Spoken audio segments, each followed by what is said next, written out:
तो नमस्ते दोस्तों, एक बार फिर से कैसे हो आप सभी। तो यार ये रही अपन लोगों की बाइक। तो यार इसका डिजिटल मीटर है, उसमें बटन भी एक दी हुई होती है और ट्रिप भी रहती है। तो वो कैसे यूज़ करते हैं उसके बारे में मैंने जो इसका यूज़र मैनुअल होता है उसमें पढ़ा था। तो मेरे को पता चला कि जो इसका इसे बटन को मोड बटन बोलते हैं और ट्रिप बी के बारे में भी उसमें लिखा था। ठीक है, वैसे उसके पढ़ने के अलावा मैंने बाइक लेने से पहले इस यूट्यूब पर काफ़ी सारी वीडियोस भी देखी थी कि जो ट्रिप बी रहता है वो कैसे यूज़ होता है और जो इसका मोड बटन है वो कैसे यूज़ होता है।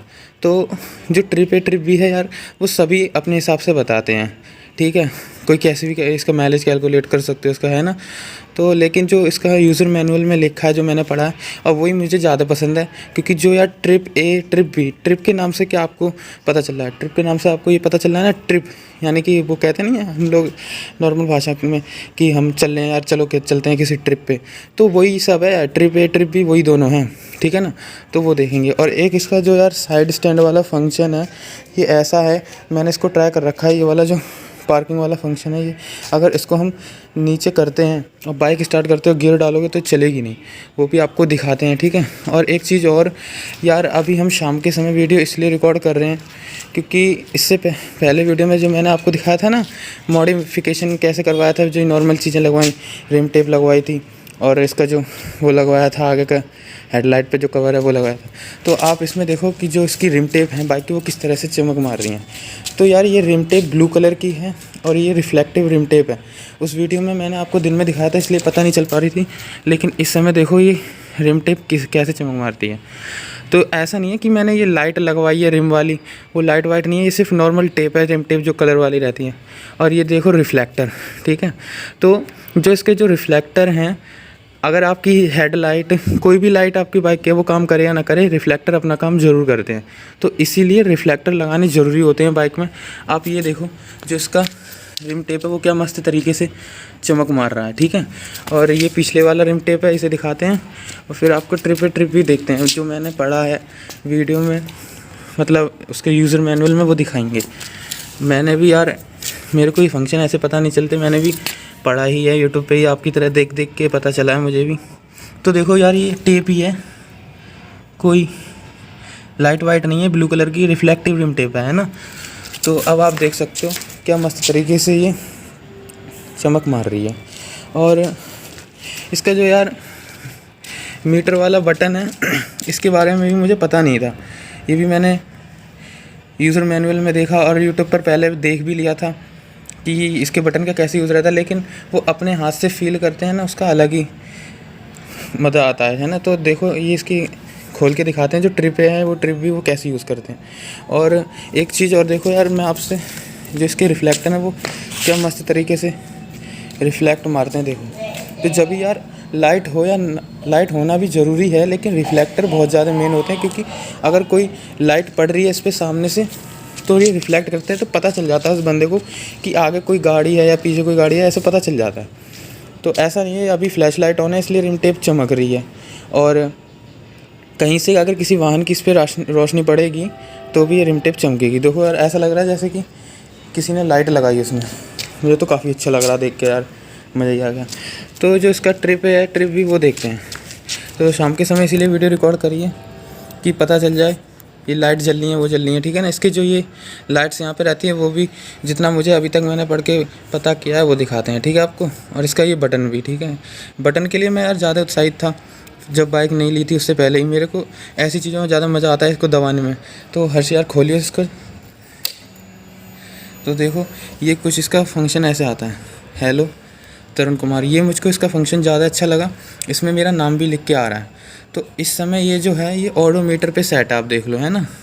तो ट्रिप भी आपको दिखाते हैं। तो ये अभी 0 किलोमीटर 327 किलोमीटर अपनी बाइक चली है। क्योंकि यार देखो, सब लोग काम पे जाते हैं, हम भी कॉलेज में जाते हैं, घर पे सिर्फ मम्मी रहती हैं और ये बाइक रहती है बस। तो जब भी ज़रूरत पड़ती है तब इसको यूज़ करते हैं, ऐसा नहीं है फालतू में ले के इधर उधर डोलते फिरे, फालतू के ट्रैफिक में गए। तो सबसे पहले इसका ट्रिप भी देख लेते हैं। ठीक है ना, जितना मैंने पता किया है यूज़र मैनुअल से पढ़ के और बाकी वीडियोस देख के, मुझे वीडियो में इतना समझ में नहीं आया। जो मेरी समझ में है, जो मुझे पता है, वो मैं आपको बता देता हूँ। ठीक है, अगर आपको ज़्यादा पता है तो आप भी बता सकते हो मुझे कमेंट करके, कोई ऐसी बात नहीं है। ठीक है। तो ये इसका मोड बटन है, देखो अभी ये ऑडोमीटर पे सेट है ना, तो इसका जो ये मोड बटन है आप देखो, इसको अगर मैं एक बार दबा रहा हूँ तो एक बार दबाने पे ट्रिप ए आ गया। ट्रिप ए दिखा रहा है कि 29 किलोमीटर चली है, 29-30 है ना। तो ट्रिप बी भी इतना ही दिखा रहा है, क्योंकि ये मैंने सेट नहीं करी थी, ऑटोमेटिकली अपने आप भी दिखाता है, ठीक है।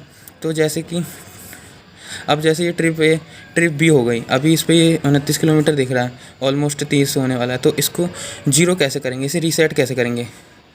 जैसे देखो सबसे पहले जान लो कि अभी तो ऑडोमीटर पे सेट है, ये देखो ऑडोमीटर लिख के आ रहा है। एक बार दबाओगे ट्रिप ए आ गया, दूसरी बार दबाओगे ट्रिप बी आ गया, तीसरी बार दबाओगे ऑडोमीटर पे सेट रह गया। ऑडोमीटर तो दिखाता ही है अपना सारा किलोमीटर कैलकुलेट करके। जो ट्रिप ए है इसको पहले देखते हैं कि इसको रीसेट कैसे करते हैं, वापस जीरो पे कैसे लाएंगे।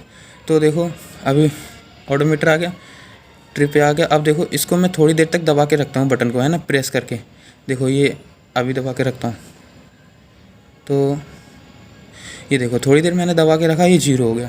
अब ऐसे ही ट्रिप बी को भी मेरे को जीरो करना है, इसको रीसेट करना, ठीक है ना। तो ये फ्लैश लाइट है दोस्तों, इसलिए यहाँ पे चमक मार रही है, कोई वो मत लेना। ये ट्रिप भी है, इसको भी देखो, इसको हमें जीरो करना है, शून्य करना है। तो इसको थोड़ी देर दबा के रखता हूँ, तो देखो ये देखो दबा के मैंने रखा है इस वाली बटन को, मोड बटन को, है ना, ये मोड बटन, और ये जीरो हो गया। तो देखो एक बार फिर से ट्रिप ए भी जीरो है, ट्रिप बी भी जीरो है। तो अब इनका यूज़ कैसे करते हैं, जहाँ तक मेरे को पता है, जैसे कि मैंने आपको बताया, ट्रिप्स के नाम से क्या पता चलता है कि चलो किसी ट्रिप पे चलते हैं, ऐसे बोलता है ना यूजली हम लोग एक दूसरे से। तो ये ट्रिप भी वही है। मान लो ट्रिप पे किसी तरह से आप यूज़ कर सकते हो, जैसे कि आपको एक स्पेसिफिक दूरी का पता लगाना है। जैसे कि मेरे को पता लगाना है कि मेरा जो कॉलेज है वो मेरे घर से कितना किलोमीटर दूर है। तो मैं क्या करूँगा, मैं इसका जो चाहिए जो ट्रिप है ए है, इसको सेट करके रखूँगा, और ट्रिप ए को ही सेट रहने दूँगा, और अपने घर से अपने कॉलेज तक जाऊँगा। तो मेरे को पता चल जाएगा कि मेरे कॉलेज तक की एग्जैक्ट दूरी क्या है। ऑडोमीटर तो सारा कैलकुलेट करता है, इतना दिमाग लगा नहीं पाते उसमें कि पहले कितना था अभी कितना जुड़ गया, ठीक है ना। लेकिन ट्रिप ए आपको दिखा दे कि कैसे है। और जो ट्रिप बी होता है वो इसलिए, अब मान लो मैं कॉलेज तक गया, मुझे पता चल गया मेरा कॉलेज यहाँ से 5-6 किलोमीटर दूर है। अब वहाँ से वापस आते समय बीच में ट्रैफिक हो गया, तो उधर से आते समय मेरे को ये पता चल जाएगा ट्रैफिक के कारण मुझे कितना लेट हुआ और कितना मेरा पेट्रोल वेस्ट हुआ। ट्रिप ए ट्रिप बी का भी ये भी काफ़ी अच्छा फीचर है कि अगर आप एक बार मान लीजिए इसका पेट्रोल फुल कराते हो इसमें, तो फुल कराने के बाद आपको पता करना है कि जो हमने मान लीजिए इसमें 5-6 लीटर पेट्रोल भराया, और हमें पता करना है कि यार जो पेट्रोल वाले हैं काफ़ी चालाकी चलते हैं। वैसे मेरे को पर्सनली ऐसा लगता है, वो इसमें थोड़ा बहुत कम ज़्यादा आपको देते हैं पेट्रोल, और उसे पता करना है। अब मान लिए फर्स्ट टाइम आपने भरवाया तो कितना किलोमीटर लगा, दूसरे टाइम आपने भरवाया इतना किलोमीटर तक चल गई उस पेट्रोल में। तो आपको थोड़ा शक हुआ कि यार ये पहली बार भरवाया था तो ज़्यादा चली थी, और इस बार भरवाया तो जल्दी पेट्रोल ख़त्म हो गई। तो इसलिए भी ट्रिप भी इसमें भी फ़ायदेमंद होता है। जैसे कि आपने पेट्रोल भरवाते समय तुरंत ट्रिप इस तरह से सेट कर लो, और इसको सेट रहने दो, अपने ऑडोमीटर कभी सेट मत करो, सिर्फ ट्रिप पे रहने दो, ठीक है ना। तो अब जब नेक्स्ट टाइम आपका पेट्रोल ख़त्म होगा तो आपको पता चल जाएगा कि आपका इस बार 5-6 लीटर पेट्रोल भरवाने में कितना आपका किलोमीटर तक बाइक चली थी, और आप माइलेज भी कैलकुलेट कर पाओगे, ठीक है। और जब आपका पता चल जाएगा, ख़त्म हो जाएगा, तो उसे नोट कर लेना कि इतना किलोमीटर इतनी वो पेट्रोल है, इतना लीटर भरने पे चली है। और फिर जब दूसरी बार दोबारा पेट्रोल भरवाओ तो आप ट्रिप बी सेट कर सकते हो, या ट्रिप ए ही सेट कर लेना, ठीक है ना। तो आप दोनों में डिफरेंस पता लगा पाओगे कि पहले जो हमने पेट्रोल भरी थी वो ज़्यादा थी, या जो दोबारा भरी थी वो ज़्यादा या कम, या फिर अगर बराबर रहेगी तो आपको पता चल जाएगा। और वो ये भी डिपेंड करता है आप पे कि ट्रैफिक के कारण भी हो सकता है, उसकी वजह से आपका पेट्रोल ज़्यादा फूके अगर आप ट्रैफिक में बस गाड़ी को ऑन रखते हो और ये चलती रहती है। तो ट्रिप ए से आप माइलेज भी कैलकुलेट कर सकते हो। दूसरा इसका एक सबसे बड़ा फंक्शन ये है कि जो बाइक का जो यार मेन चीज़ होती है इसमें, वो होता है इसका इंजन ऑयल, है ना। तो इंजन ऑयल डलवाओ तो उसके लिए भी आप इसे यूज़ कर सकते हो। माना आपकी सर्विस हुई, आपने इंजन ऑयल गिरवाया, तो इंजन ऑयल गिरवाते समय भी आप ट्रिप ए सेट कर लो या ट्रिप बी सेट कर लो, ठीक है ना। वैसे एक टाइम पे एक ही ट्रिप आप देख पाओगे, तो ये बात ध्यान रखना। तो मैंने अभी तक इसे ट्रिप ए को ज़्यादातर इसीलिए यूज़ किया है, ये सबसे नॉर्मल फंक्शन जो रहता है ट्रिप का वो यही है कि आप किसी स्पेसिफिक दूरी पे जा रहे हो, उसका किलोमीटर डिस्टेंस कवर कर पाओ, कितना है कितना नहीं है पता लगा पाओ। और दूसरा जो मैं बता रहा हूँ वो भी है ना। तो ये जो मेरे को बातें पता है वो मैं आपके साथ शेयर कर रहा हूँ। तो जब इंजन ऑयल गिरवाओगे आप तो ट्रिप ए सेट कर लो, और फिर पता चल जाएगा आपको वही पेट्रोल की तरह कि इंजन ऑयल गिरवाने में कैसा वो परफॉर्म दिया इसने, कैसा नहीं। फिर दोबारा गिरवाओ तो दोबारा आप इससे भी पता लगा सकते हो कौन सा इंजन ऑयल बढ़िया है कौन सा नहीं है। तो ये है इसका फंक्शन, ठीक है ना। अब ट्रिप ए ट्रिप बी के बारे में जो मुझे पता है, जो यूज़र मैनुअल में लिखा है वो ये लिखा था, उसमें साफ साफ लिखा है ट्रिप कैसे यूज़ किया जाता है। एक डिस्टेंस कवर करने के लिए, पता लगाने के लिए स्पेसिफिक डिस्टेंस की दूरी कितनी है कितनी नहीं है, वो किलोमीटर पता लगाने के लिए उसमें यूज़र मैनुअल में सिर्फ ये लिखा था, ठीक है। लेकिन आप इसे और भी तरह से यूज़ कर सकते हो, जैसे कि मुझे पता है वो मैंने आपको बता दिया। बाकी आपको ज़्यादा पता है तो यार अच्छी बात है, मेरे को इतना ज़्यादा नॉलेज नहीं है, जितना आप मुझे पता था वो मैंने बता दिया। अब जो यार ये जो लाइट आ रही है ये इंजन लाइट है, इसे चेक लाइट भी बोल देते हैं, इसे मेन फंक्शन लाइट भी कई बार बोल दिया जाता है ना। तो ये इसलिए होती है जैसे कि अभी ये गाड़ी चल रही है और अगर मैंने इसको ऑन किया, और ऑन मतलब इंजन चालू करने के बाद भी ये लाइट जली रहती है, तो इसका मतलब ये है कि हमारी गाड़ी में कुछ ना कुछ कमी है, या तो इसके इंजन में कमी है या कोई इसका फंक्शन ख़राब हुआ है। तो ये लाइट इंजन चालू होने के बाद जलनी नहीं चाहिए। अभी तो इग्निशन ऑन है इसलिए जल रही है, और अगर इंजन चालू है तब भी जल रही है तो यार बाइक में बहुत बड़ी कमी है। तो यार ये मुझे बहुत अच्छा लगता है इन बाइकों में कि ये भी फंक्शन ऐसे दिया जाता है। अभी गाड़ी न्यूट्रल है, ठीक है ना, और इसमें यहाँ पे है ये देखो, अगर आपको मैं ज़रा ढंग से दिखाऊं तो आप इनकी अभी लाइट जल नहीं रही तो वो भी देख पाओगे। देखो है, देखो ये जो है ये फ्यूल के लिए है, ये न्यूट्रल है, ये I3S है, ये चेक लाइट है, ये डिम लाइट हेड को डिम तेज़ करने के लिए, ये इंडिकेटर है, ये स्टैंड वाला है, ठीक है ना। तो देखो जैसे कि अभी तो ये जल रही है, ये आपको पता ही होगा वैसे, अगर इंजन चालू करो तो बंद हो जाएगा। तो ये बहुत अच्छा फंक्शन लगा। ये दोनों आपको एक साथ करके दिखाते हैं, ठीक है ना। जो इसके स्टैंड वाला फंक्शन है वो कैसे काम करता है वो भी मेरे को बहुत अच्छा लगा, ठीक है। तो देखो जैसे कि अभी आप इसमें देखो, इसमें अभी लाइट नहीं जल रही। और हर्ष तो ज़रा इसकी स्टैंड नीचे करियो ये वाला, देखो अभी इसने ये स्टैंड नीचे कर दिया, तो यहाँ पे मीटर में स्टैंड वाली जो सेंसर है उसने पता लगा लिया स्टैंड नीचे हो चुका है और ये लाइट जल चुकी है।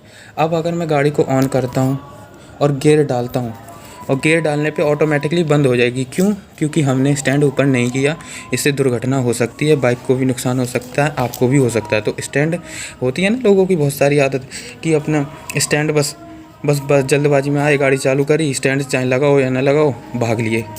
तो इसमें ऐसा आप नहीं कर पाओगे। ये BS6 में बहुत अच्छी बात है। तो देखो आपको दिखाता हूँ, ठीक है यार। बार बार ये रोशनी इधर उधर कम ज़्यादा हो रही है, उसके लिए माफ़ी चाहूँगा।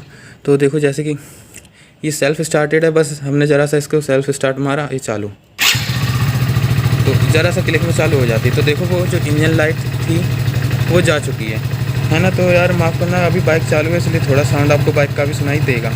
तो देखो इंजन लाइट जा चुकी है अभी, और ये जो इसका वो है सेंसर वाली लाइट है जो स्टैंड की, वो चालू हो चुकी है। तो देखो अब जैसे मान लो मैं गियर डालता हूँ, गियर डालियो ज़रा, पहला गियर डाला है, छोड़िए मत अभी वरना भाग जाएगी गाड़ी। तो देखो इसने पहला गियर जैसे ही डाला गाड़ी बंद हो चुकी है। वो इसलिए बंद हुई क्योंकि यार हमने अपना स्टैंड तो ऊपर किया नहीं है, हम गाड़ी भगाने को तैयार हो गए। तो ये इसकी बहुत अच्छी बात है। अब कितनी भी कोशिश कर लो, जब तक स्टैंड आप इसका ये वाला ये जो स्टैंड नीचे को है इसको आप ऊपर नहीं करोगे तब तक गाड़ी आप ले जा नहीं सकते गियर डाल के, गियर डालते ही बंद पड़ जाएगी। तो ये बहुत अच्छी चीज़ लगी। दूसरा इसकी ये चीज़ बहुत अच्छी है कि अब देखो जैसे ही मैं इसका स्टैंड ऊपर करता हूँ तो ये देखो यहाँ से लाइट गायब है कि नहीं। तो ये भी मुझे काफ़ी अच्छी चीज़ लगी। और दूसरा इसका जो यार ये I3S है यहाँ पे जो रहता है I3S ये वाला, तो ये भी काफ़ी अच्छा है। ये फंक्शन मेरे को पता चला। देखो अभी तो गाड़ी मैंने ज़्यादा चलाई नहीं है, I3S काम में ऐसे करता है, आपको वैसे पता ही होगा, बताने की ज़रूरत नहीं है। फिर भी मैं आपको इसका फंक्शन दिखा दूंगा एक्सटैक में I3S कि किस तरह से वर्क करता है प्रॉपरली, है ना। अभी अपनी गाड़ी को घुमाना पड़ेगा, अपने मोहल्ले में इधर उधर मैं घुमा लेता हूँ, 3-4 चक्कर मारूँगा। तो इंजन इसका गर्म हो जाना चाहिए, ठीक है ना। गर्म होते ही जो ये वाली लाइट होती है I3S वाली मैंने आपको दिखाया यहाँ पे, तो ये I3S जो लिखा है ये ऑन हो जाती है। तो चलिए इसको बाइक को थोड़ा घुमाते फिराते हैं, इसको गर्म करते हैं, तब देखते हैं I3S अभी ऑन रहेगा तभी ये काम करेगा, वरना ऑफ़ कर दोगे तो ये काम नहीं करेगा। ठीक है, तो चलो इसको ज़रा गर्म करते हैं। तो दोस्तों हमने जो अपनी बाइक है इसको अपने मोहल्ले में ही 2-3 राउंड मारे तो ये गर्म हो गई, तो गर्म हो चुकी है। लेकिन जो इसका IPS है वो किस तरह से काम करता है, तो वो उसमें जो यूज़र मैनुअल है जो इसमें मैंने इसको पढ़ा था IPS के बारे में, तो मुझे ये पता चला उससे IPS तभी काम करेगा जब ये ऑन होगा। देखो यहाँ पे ये बटन है, ये ऑन है, इसका ऑन होगा और ये थोड़ी बाइक गर्म हो जाएगी। गर्म होने के बाद और जब इसका जो क्लच है वो ऑपरेट नहीं हो रहा होगा और गियर भी सारे निकल चुके होंगे, तो इस समय ये इसीलिए बंद नहीं हो रही गाड़ी, क्योंकि देखो ये हर्ष है, इसने अभी क्लच पकड़ी हुई है और गियर डाल रखा है, पहला गियर डाला हुआ है, इसलिए ये काम नहीं कर रहा। और जैसे ही गियर निकाल देगा, क्लच छोड़ देगा और न्यूट्रल हो जाएगी गाड़ी, तो ये ऑटोमेटिकली बंद हो जाएगी IPS की वजह से। अब देखो हर्ष गियर निकालिए ज़रा, देखो गियर निकाल दिया इसने, क्लच छोड़ दो, देखो क्लच भी छोड़ दिया। अब देखो गर्म होने के कारण IPS अब अपना काम करना शुरू कर देगा। देखो लाइट चालू है, अब देखो अब लाइट तब तक ब्लिंक होती रहेगी जब तक आप ये क्लच नहीं दबाओगे और गाड़ी स्टार्ट नहीं होगी। तो यूज़र मैनुअल में तो बस यार जो लिखा था उसके हिसाब से मुझे उसमें ये लिखा था कि अगर 15-20 मिनट तक गाड़ी IPS की वजह से ऑफ रहती है तो आप क्लच से चालू कर पाओगे, नहीं तो ये क्लच से चालू नहीं होगी। ज़रा सा ही जैसे ही आप क्लच को टच करोगे तो ये ऑटोमेटिकली गाड़ी चालू हो जाएगी, क्योंकि अभी IPS की वजह से ये ऑफ़ हुई है। वैसे तो ये सभी को पता ही होगा, लेकिन एक्सटेक में मेरे को एक देखने का मज़ा ही आ गया। तो देख हर्ष ज़रा करके देखिए, ज़रा सी दबाते ही एकदम गियर मत डालियो, ऐसे करके देख। तो देखो इसने बस ज़रा सा क्लच को टच किया, गाड़ी ऑटोमेटिक चालू और IPS लाइट जली हुई है यानी फिर बंद हो गई। तो देखो क्लच को दबा के रखना ही पड़ेगा और गियर शिफ्ट करके चलाओगे तो ये बंद नहीं होगी। लेकिन जैसे ही क्लच को दबाया और आपने छोड़ दिया और गाड़ी गर्म है और IPS ऑन है आपका, तो ये ऑटोमेटिकली बंद हो जाएगी और न्यूट्रल में है गाड़ी, तो है ना। तो न्यूट्रल होनी ज़रूरी है गाड़ी, तभी IPS इसका ढंग से वर्क कर पाएगा। और देख हर्ष एक बार फिर से टच करिए, ज़रा सा करिए, देखो टच करने पे क्या मस्त तरह से काम करता है IPS, ठीक है ना। तो चल अब हर्ष इसकी इग्निशन से बंद कर दें, ये चाबी घुमा दे। तो देखो दोस्तों ये बंद हो चुकी है। और यार इसकी जो नंबर प्लेट के बारे में मैंने पिछली वीडियो में इससे बात करी थी, जो नंबर प्लेट है, तो नंबर प्लेट इसकी अभी लगी नहीं है शोरूम से। तो यार उस नंबर प्लेट के लिए कोई मेरे को कॉल भी नहीं आया, तो हमने उनको शोरूम वालों को कॉल किया था, तो वहाँ से हमें पता चला कि नंबर प्लेट इसकी आ चुकी है, आप चाहो तो लगवा लो। लगभग अभी सोमवार तक उन्होंने बताया था कि आप सोमवार तक या संडे को आके लगवा सकते हो। तो देखो यार अगले वीडियो में इसका जो नंबर प्लेट है वो अगर हम जल्दी पहुंचते हैं लगवाने तो वही वीडियो आएगी, ठीक है ना चैनल पे। नहीं तो जो इसका यह जो चार्जिंग वाला है ये मेरे को पता नहीं चला इसकी चार्जिंग कैसे यूज़ होती है, कि इंजन चालू रहेगा तभी इसका चार्जिंग पोर्ट काम करेगा, मोबाइल चार्ज करेगा, या फिर सिर्फ जैसे इग्निशन की घुमाते हैं, माफ़ करना दोस्तों, तब ये काम करेगा। तो मैंने यार यूट्यूब पर काफ़ी वीडियो सर्च करी जब बाइक नहीं ली थी उससे पहले और बाइक लेने के बाद भी, कि कोई तो यार दिखा देगा भाई कि इसका चार्जिंग कैसे काम करता है, इसका पोर्ट। तो वो भी मुझे पता नहीं चला, लेकिन इसकी चार्जिंग के बारे में इसकी यूज़र मैनुअल में लिखा हुआ है कि कैसे वर्क करता है, ठीक है। वो मैंने अभी पढ़ा नहीं है, जो मेरे को पढ़ने में आया, जो मेरे को दिख गया आंखों के सामने, वही मैंने पढ़ लिया यूज़र मैनुअल में, ठीक है। तो अगली वीडियो में इसका चार्जिंग देखेंगे कैसे चार्ज करता है, और जो इसका ये जो मोबाइल से कनेक्ट होता है वो कैसे कनेक्ट करते हैं, ठीक है ना, तो वो देखेंगे, ठीक है। तो भाई बता देना अगर आपको पता है चार्जिंग पोर्ट कैसे काम करता है, तो आसानी रह जाएगी, है ना। तो बस यार वीडियो में बस इतना ही दिखाना था आपको। तो नंबर प्लेट आती है वैसे ही आपको सूचित करेंगे, लेकिन यार मुझे इसमें तो मज़ा आ गया। इसकी रिम लाइट देखो भाई साहब क्या मस्त जल रही है? देखो ऐसा लग रहा है किसी ने लाइट ही लगा दी उसमें, देखो मस्त एकदम जल रही है, ठीक है। नंबर प्लेट यार शोरूम वालों की तरफ से तो कोई कॉल आने ही वाला नहीं था, हम ही ने यार परेशान होकर उनको ही कॉल कर डाला कि यार नंबर प्लेट देने का इरादा है नहीं है। तो यार 1 महीना लगभग 10-20 दिन होने जा रहे थे, जबकि वो बोला था कि 15-20 दिनों में ही आ जाएगा, है ना। तो 1 महीना हो गया उन्होंने, फिर भी तो नंबर प्लेट आ चुकी है। बस सोमवार तक इंतज़ार करना है, देखते हैं बीच में जाएंगे तो फिर वहाँ से लेके आ जाएंगे। और उससे पहले इसके चार्जिंग वार्जिंग का भी मैं पढ़ लूँगा यूज़र मैनुअल में, क्योंकि मुझे भी इतना कुछ पता नहीं है। और वीडियो में देखेंगे पता चल जाएगा, फिर जो मुझे पता चलता है वही मैं आपको बताता हूँ, है ना, यूज़र मैनुअल में देखकर। अगर आपको पता है तो आप कमेंट में बताइएगा ज़रूर, ठीक है ना। अगर कोई क्वारी है तो वो पूछ सकते हो। और हाँ एक बात तो रहेगी कि यार एक भाई हैं वो मुझसे कांटेक्ट करने की कोशिश कर रहे थे इंस्टाग्राम पे, है ना, तो उनका कांटेक्ट नहीं हो पा रहा था मुझसे, लेकिन उनका मैसेज मुझे मिल पा रहा था कि वो कांटेक्ट करने की कोशिश कर रहे हैं इंस्टाग्राम पे। तो भाई ऐसी बात नहीं है, आप मुझसे बात कर सकते हो, फेसबुक पे आ जाओ, फेसबुक बहुत आसान है, उसे यूज़ करना है ना, तो फेसबुक पे आके हम लोग बात कर सकते हैं कॉल पे भी, ठीक है। तो यार अगली वीडियो में मिलते हैं, चलो बाय।